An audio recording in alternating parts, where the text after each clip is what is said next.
I dag vi så heldige å starte dagen med å ha viseambassadør Yana Kotlyar-Gal med oss. Som mange av dere vet, så har jo ambassadøren til Norge fra Israel reist hjem. Men Yana med oss likevel og har mye interessant å dele med oss. Så ta henne godt imot.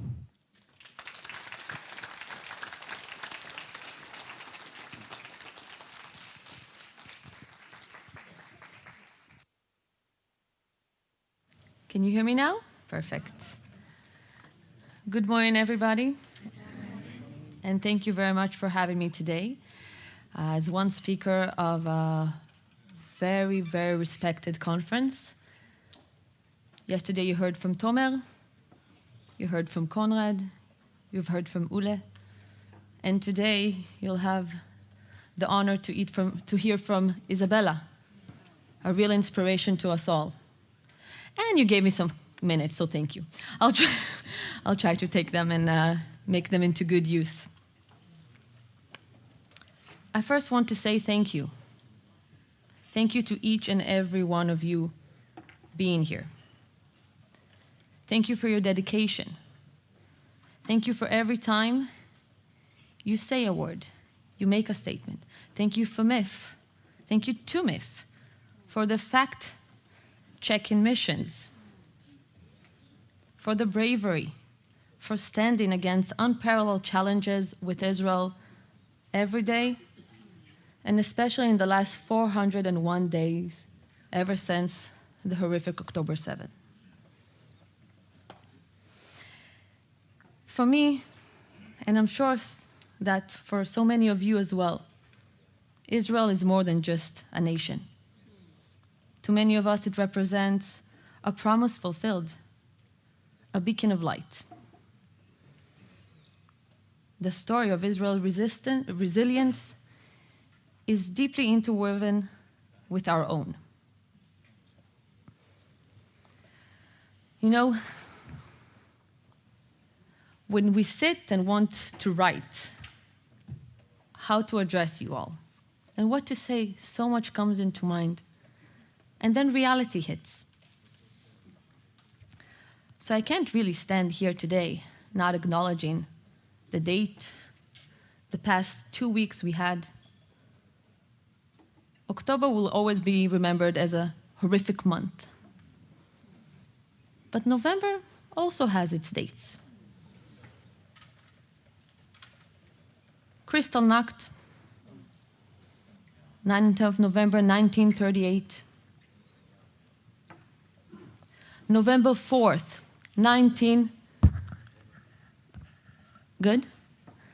November 4th, 1995.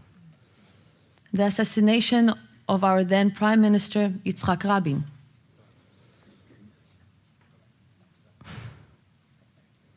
And then, this year we had a very interesting elections in the United States of America. Right? And while we were still trying to understand what that really means to all of us, we encountered Amsterdam, the news coming from Amsterdam. Now let me be clear. The web of disinformation, misinformation that came out of this pogrom or this violence is overwhelming, right? But in a democratic society, we must say this. You should, in any case, condemn any hate speech, any vandalism, regardless to what you believe in. And having said that, you must condemn any violence towards any person, especially if it is targeted against one's nationality or religion. That is one of the most important factors of democracy. And what I think we all sometimes afraid to believe or do not want to believe, is that democracy is fragile. And if we do not work together to maintain it and to strengthen it, we might lose it earlier than we want to believe. And that takes me to these days.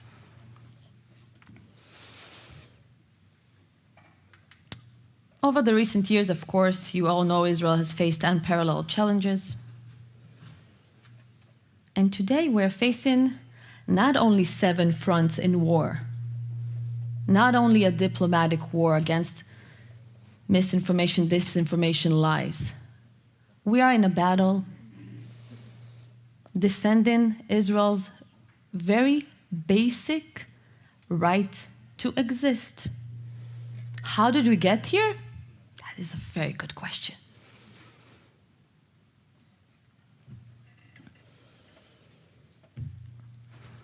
In each trial that we faced in the last couple of years, we stood firm, embodying the same resilience I think we all admire. The attempt of this almost second Holocaust of October 7th was a clear example. It marked a shift in the Israeli society of how we'll be able to recover, because we are still not there. We're still licking our wounds. We're still in a horrible war. And at the same time, let's broaden the picture. Let's talk about Trump. Let's talk a little bit about the USA.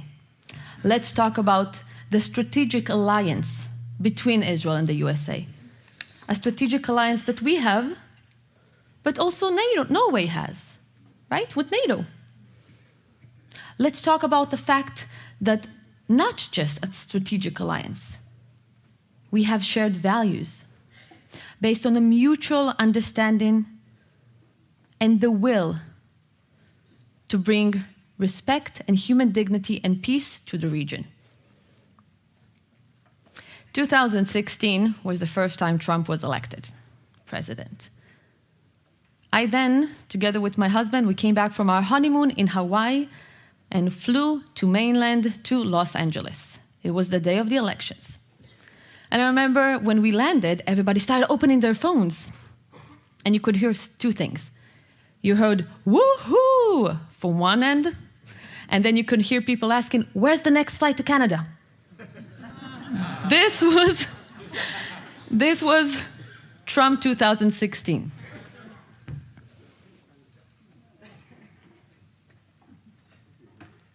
But Trump 2016 also meant for Israel unwavering support. It meant to Israel moving the US embassy to Jerusalem.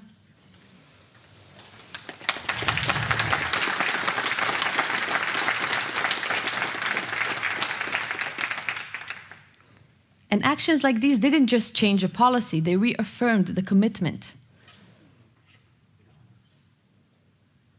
And then we also have the Abraham Accords, 2020, Abraham, signifying such a simple but true historic fact. We are all sons and daughters of.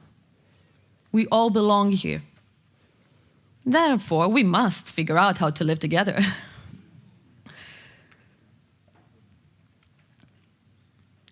So I know that there's a lot of people talking about what will happen now. I want to believe, and I believe, truly believe, that we'll continue building on this legacy. We've seen already what is possible under a leadership that is committed to supporting Israel unequivocally. Now, don't get me wrong. I say thank you from this stage to the Biden administration as well. He was the first president that came to Israel after October 7. He stood by Israel as a real friend, and we will forever cherish that.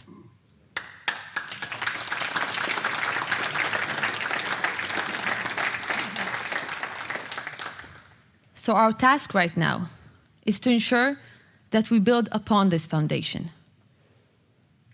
advocating for the shared values, advocating for what people in Israel, and not the Israel that some people in Norway only get to see, from one end to the other end, but the Israel you and I both know, the vast majority of the people in Israel. We will have to advocate together for policies that support Israel's sovereignty and security. I said Norway, but I will leave all the questions to you. And I will broaden the scope a little bit more. We have the war in the Ukraine still. But Russia doesn't stand alone in its aggression. Its best friend is Iran. Together with Iran, together with North Korea, together with China, these are the axes of evil. And against them, we stand together, the circle of peace. The circle of peace with the Abraham Accord friends, with the UAE, with Bahrain. When Iran attacked Israel twice this year, that circle of peace came to action. With Jordan, with Egypt, friends, we could have better peace, don't get me wrong. We could have a warmer peace with Jordan and with Egypt. But we will get there. Once we'll be able to, once and for all, cut off the head of the snake. Not physically.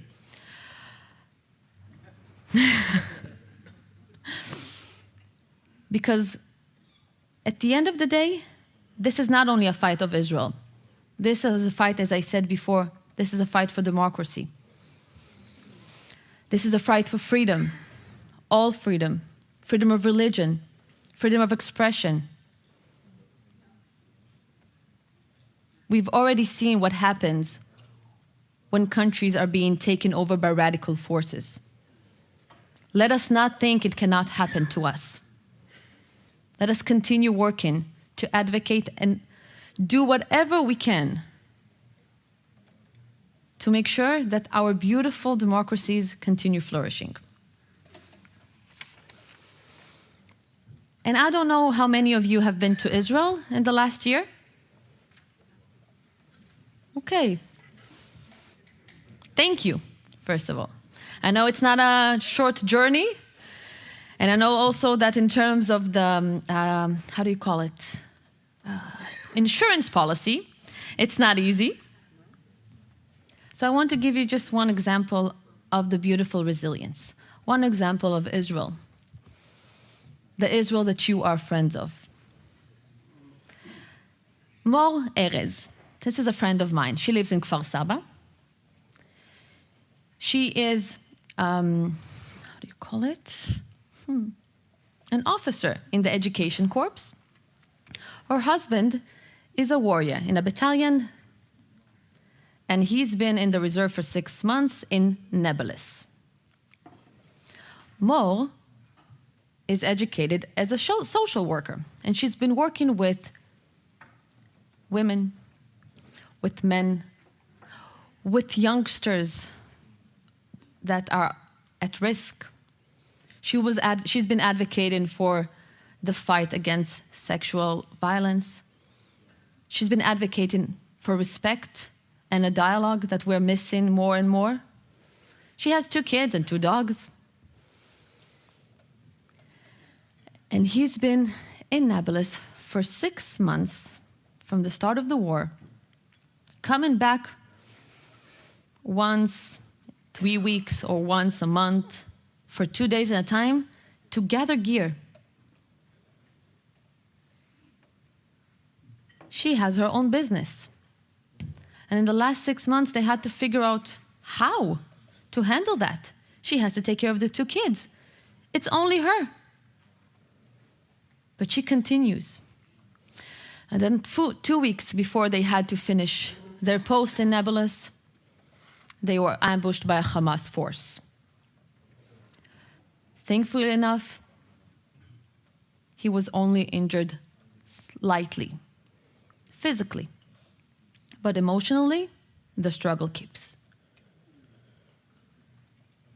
But she still stands, and I want here to thank you on my behalf and in her behalf for being our friends, for being the friends of the Israeli people.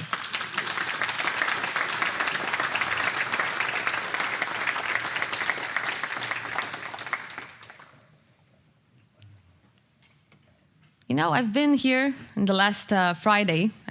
I came to have some meetings. And I've been hearing, you know, it's not easy to be friends of Israel these days. I know.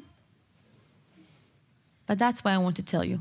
The current crisis that we are having is between the people of Israel and the current Norwegian government. It's not with you. And that is why I stand here. That is why I'm the chargé d'affaires of this embassy, believing in our mutual future together, believing that we can do good things together, knowing, being absolutely sure that together we will honor the path of peace, of respect, of human dignity. And on this note, I would just like to thank you again for standing with Israel for peace, because only together we will find the path. Thank you very much.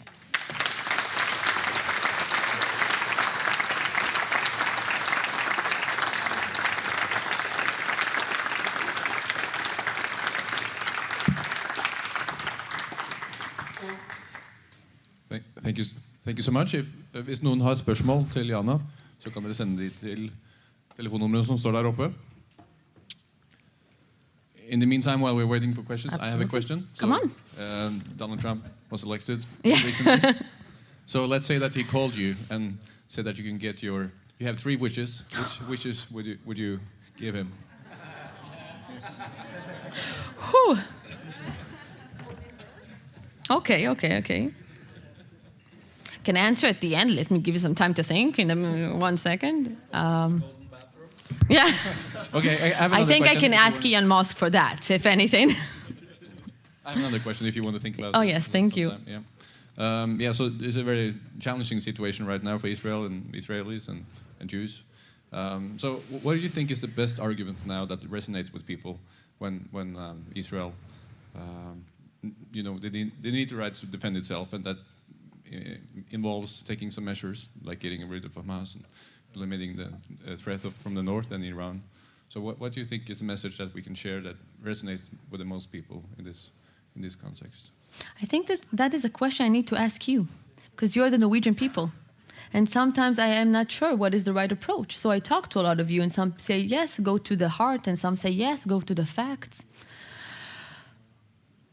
At the end of the day, at this point, let's just discuss the fact that it makes no sense for me to wake up tomorrow morning and think to myself, does France has the right to exist? I'm not sure. Let us discuss the fact that a right of a country, of a sovereign country to exist is not an opinion. It's a fact. Yes, we can talk about borders. Yes, we can figure out better things. But still, it's not an opinion. At this point, it is opinion here in the Norwegian discourse, in the public, for some reason. People who look at Zionism, you know what, this is something I'm working on, just like a short op-ed on what is Zionism. And it's been said before and it's been written before, but I think somehow people still forgot what it means. The right of the Jewish people to a sovereignty in our homeland, historical Israel. We start there, then we go.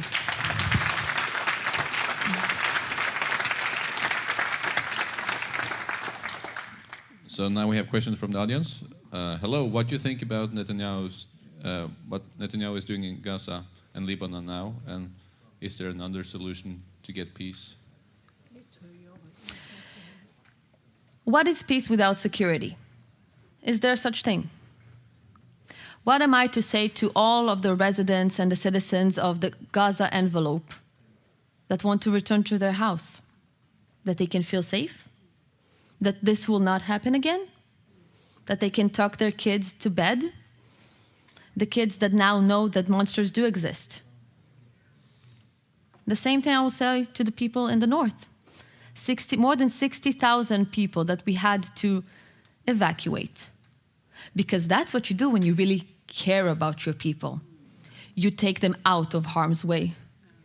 And it's not about what we do in Lebanon.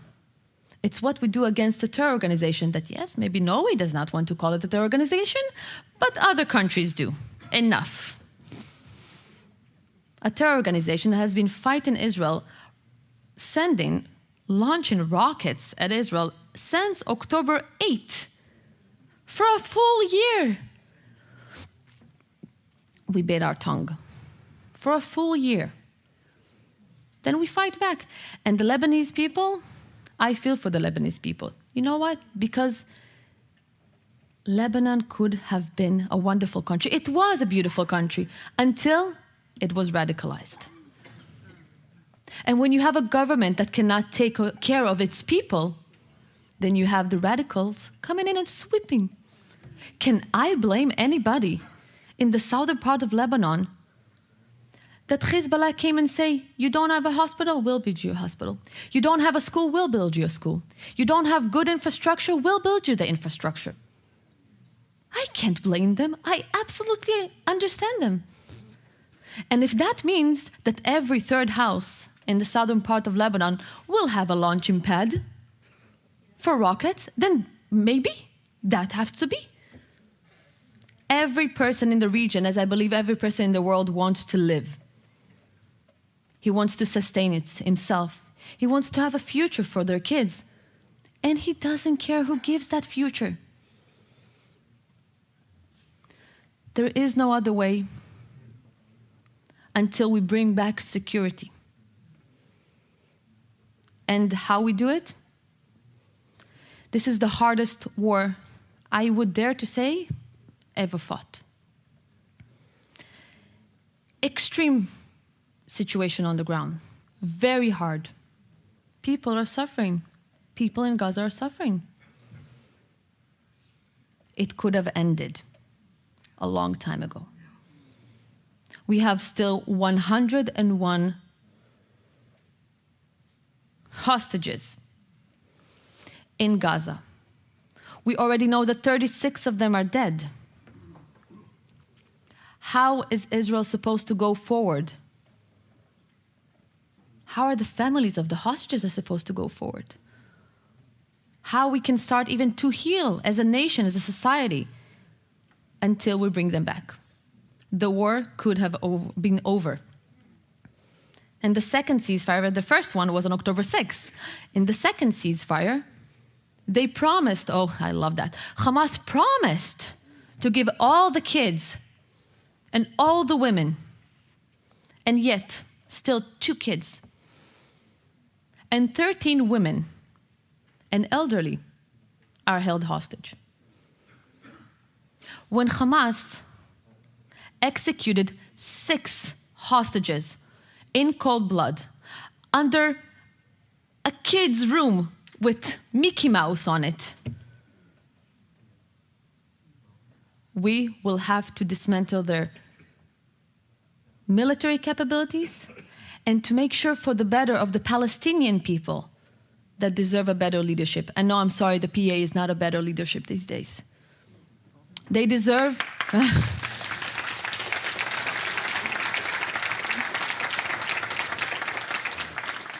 They deserve a leadership that cares about them. And they deserve a leadership that at least can condemn October 7th, which the PA has yet to do. Yeah, thank you. Perhaps war is the worst solution, but only beaten by another massacre.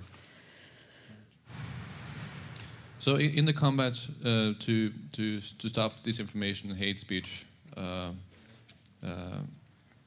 will empower the censors to limit legitimate speech that challenges how the UN and the EU sees the world, do you fear such effects?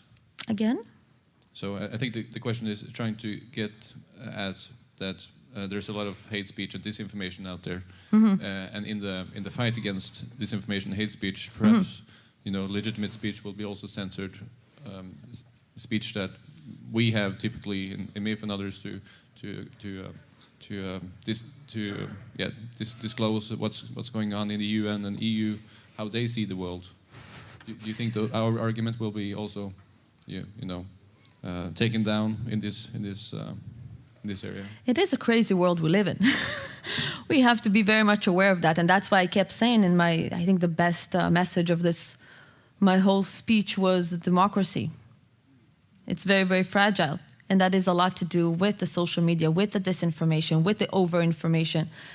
I would urge each and every one, first of all, to make sure that we do go into not be afraid of opinions that are not like ours, but to make sure that we talk about facts. At the end of the day, I will accept criticism from every individual in the world, even if they boycott me outside, as long as it's fact-based. I will only bring it back home if I know it comes from a true place of caring. There's at least two good datas that I can urge you to go and look for. One is the Free Press, and the other one is Atlantic. Just to read. But I get the point. It's interesting because also the fact that some countries, Norway included, are not willing to adopt the IRA definition of anti-Semitism is also part of that. They're claiming it's too broad and it will limit the possibility of criticizing Israel. I say, you know what? Don't worry. There's enough. The UN especially always finds a reason to criticize Israel no matter what. We are unique in that. So I don't worry. They'll find the ways, they'll find the reasons, and we just have to make sure that we have the facts. As hard as they may be, we cannot defend everything. But as a democratic society, we will judge it ourselves.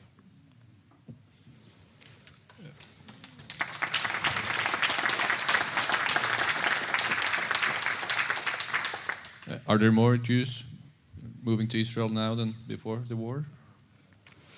There are more Jews. It's interesting because even, unfortunately, also here in Norway, you can hear people that feel that say that it's not safe for them here.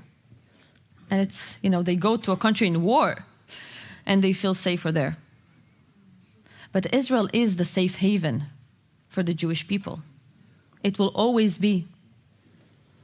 And that's, even from Norway, we know that there are people who are. And it's sad. It's sad. I think one of the most important things of a society is to take care of its most vulnerable ones. And there's such a small Jewish community here in Norway.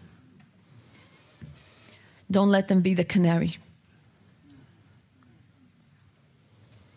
So perhaps as a follow-up to this question, it starts with thanks to Israel that takes up the fight for Europe's freedom and against the radical regimes, so the Jews can escape to Israel. But how about Norwegian Zionists who are being attacked against their culture, history, etc.? Where should we escape? Come. I can't invite you to anywhere else because I'm only, from Israel. But I have to say, first of all, about this, I am really sorry that you have to go through this. I am sorry that people who are referred to as Zionists became a curse word. I'm sorry for that. And that is what I will do what I can, even though I'm propaganda, no matter what I say, yada, yada, yada, okay. I will try to make sure that people, including your foreign minister, truly understand what Zionism is. Sorry, I had to. I was very quiet until now.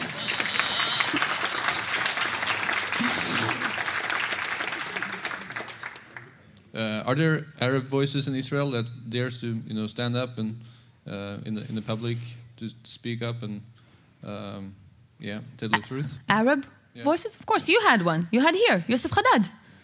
I mean, and like not only Arab Muslims in Israel. No, of course. There's a lot of Muslims in Israel that are fighting for the democratic country that they know what it is on the other side. They don't want it. That's what they chose to be in Israel so many years ago. They know that they have the freedom of faith. They know that they have equal rights. They know that the women can go and study. You know, that women can walk the streets, that they're allowed to sing, that they're allowed to express their opinions, that they're allowed to vote, that they matter. So, yes, there's enough Israeli citizens from all backgrounds that are fighting the same fight together. And you could see it even much stronger at the beginning after October 7th, when it was the civil society that really gathered together. Unfortunately, I'm only truthful with you guys. Unfortunately, it's been wavering a little bit because it was so long. And it's hard for the Israeli society to keep the resilience high level all the time. Because we are facing challenging times. We are facing economic challenging times. We are still waiting for our hostages. We're still waiting for our reservists to come home. We fear, there are two words in Hebrew we fear the most. It's called hutar lepirsum. That means allowed to publish. And every person in Israel, regardless of its religion, every person in Israel that sees this in the news knows that an hour ago, a family had the worst knock on the door of their life and was told that they lost somebody. And sometimes it's 1, 2, 5. Hutar lepirsum. We want the hutar lepirsum to end.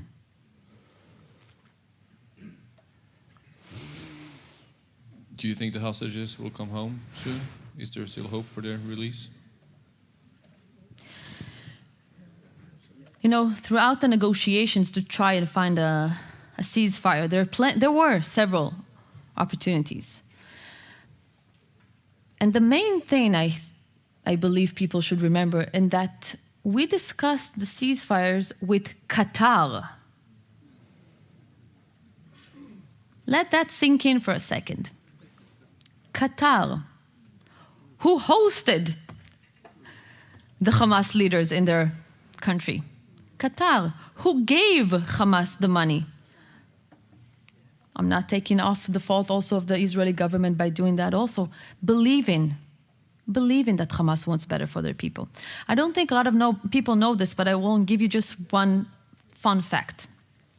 Just a couple of days before October 7, Israel, through Egypt, of course, we're not negotiating directly with Hamas, has increased the number of Palestinian workers from Gaza going into Israel every day. So they increased it only several days before October 7 to 18,000 Palestinian workers from Gaza going into Israel every day. Because maybe we just wanted to believe. Maybe we were blind, but we wanted to believe that they care for their people. Just a couple of days before. I still have hope in my heart that they will come back. Because otherwise, I don't know how we're going to heal as a country. Next question says, we're starting to grasp that Islam is somehow involved. Why is it so problematic to say so? Problematic to who? I don't know. I think a lot of people are also saying, but it's not Islam. It's radicalization. Radicals from any faith are harming a society. It's not Islam. It's the radical one. The last question here. Do you think Ambassador Friedman's plan for peace is a solution Israelis will accept? Will a referendum be necessary? Again? Ambassador, I think they're referring to Trump's previous ambassador. Okay. Yeah. And do you think his plan, so the plan that was on the table last time Trump was in office? I think that no matter what happened last time Trump was in office, too much has changed anyways on the ground and in theory on the ground and in reality. So I think we will have to come up with new plans. But there is a place for that. There is a time for that. And there's a true belief that this is the only course of action at the end of the day. But before that, restore security to all people. And then we can discuss peace, long-lasting one. Do you want to go back to the three things? Because I'm not sure I actually know, other than just like maybe close the deal with Saudi already or something like that. And no, I have no idea. Maybe some people in the audience will want to make a wish on Israel's behalf. Maybe? Anybody? From Trump? It's like he's like the genie. Okay, can we repeat the question he asked at the very beginning? Yes, this is so this is what he asked. He asked if I could if Trump would have given me 3 wishes, what would I like for Israel? I said, I don't know. So much is on stake, but I think we have an answer here. No, I hope he will stop UNRWA funding. And that's maybe the biggest mistake of Norway also. We give so much money to this. Norway wants to educate for peace. Norway believes in human rights. Norway believes in equality. There's different ways of doing that. It doesn't have to be a monopoly that is infiltrated by Hamas, by terror, and that is advocating for hate. And I think Norway could do a lot of good. They just need to ask for receipts.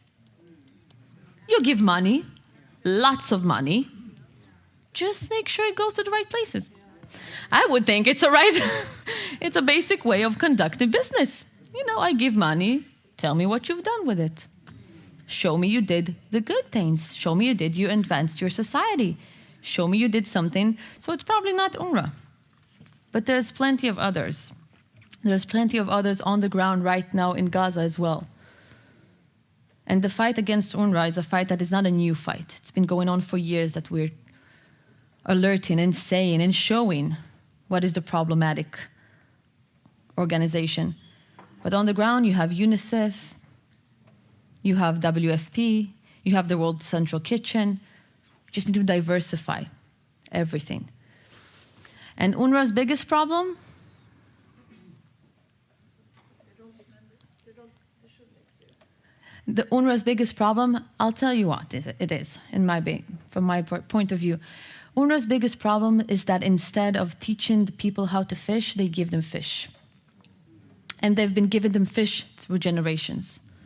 So if we're talking about peace, everybody wants to talk about peace. Wonderful. One of the core things in the peace from the Palestinian side is the right of return. Now, 1948, we had around 800,000 Palestinian refugees. Some were rushed, some fled willingly, the Arab countries told them, you can go, we'll take care of this Jewish people, and then you can come back. How many Palestinian refugees do we have today? 7 million? That's the problem of UNRWA, the fundamental one. You have another organization, a UN organization that takes care of refugees. All the other refugees in the world, all of them, none of them get the refugee status in inheritance. Why the Palestinians do? Why doesn't anybody ask that question? Because it was convenient. It was convenient to keep that going and to continue teaching them, you'll go back to the land, your land. And by teaching that, they hindered all possibilities of a real peace because it was offered, including East Jerusalem, 3 times. Extremely generous offers that, I have to say the truth, I'm not sure we'll be able to go back to them in the current climate. But of course, Israel always hands it hand in peace, and if there will be a real possibility of peace and security, we will take it. So if you are not taking the genius wishes, I'm taking 2 of them. Come on, you see exactly. Yeah, so the first one was from the audience, shut down UNRWA. And perhaps the second one could be the right to finish the job with Hamas and Lebanon and get rid of the threats. And perhaps the third one would be to facilitate conversation with the other Arab countries and continue on the Abraham Accords so we can see more regional peace and warm peace in the region.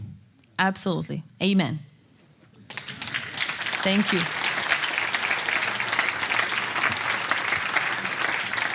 Thank you so much. Thank you for having me. Great pleasure to have you here, and the best of luck in your very, very, very challenging job. You mean the raising of the 2 kids? Yes. That too. That one.